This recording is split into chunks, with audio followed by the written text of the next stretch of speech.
Organizers اور سب کا guide کیا.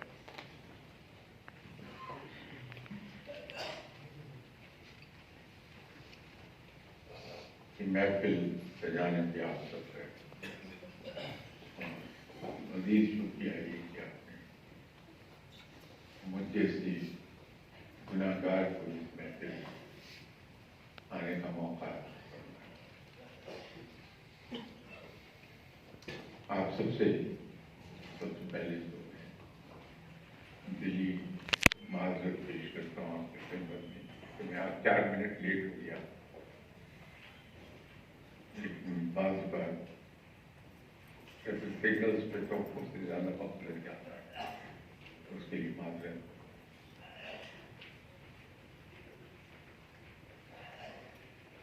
خواتین حضرات، ہم ایک چیز کے بارے میں بہت تجسس رکھتے ہیں اور وہ ہے رب تعالیٰ کی عبادت.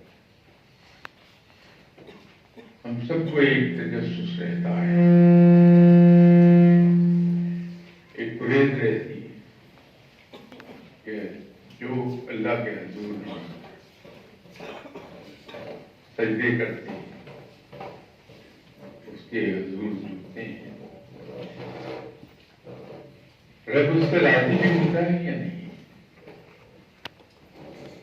رب اس سے قبول کرتا ہے یا نہیں؟ یہ تجسس ہمیشہ کرتا ہے.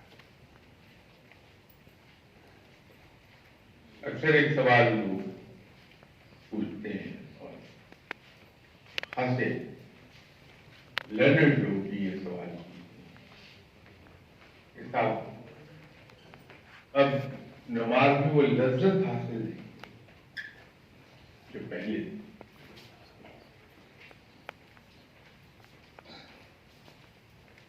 میرا خیال بھی تو میرا خیال غلط بھی ہوتا ہے. عبادت لذت حاصل کرنے کی چیز نہیں، یہ تو رب کے حضور جھکنے کا نام ہے. اگر عبادت کے ساتھ کسی اور چیز کے حصول کو منسلک ہم کر دیں، میں یہ سمجھتا ہوں کہ رب کے لیے عبادت نہیں ہے، وہ اس مقصد کے لیے جس کو ہم تلاش کر رہے ہیں عبادت.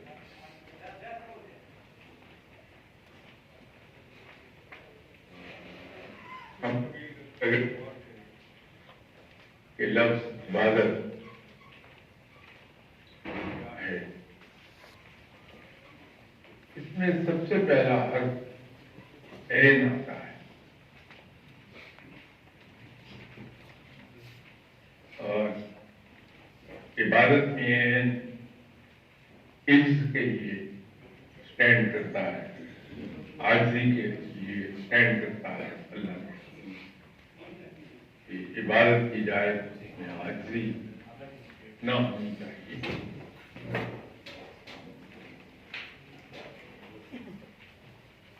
دوسرا حرف اس میں بے بندگی. یہ دو حروف بہت امپورٹنٹ ہیں کہ عبادت کا تمام تر مقصد اور عبادت کیسے کی جائے، عبادت ہے کیا، یہ ان دو حروف بھی میں بات کروں.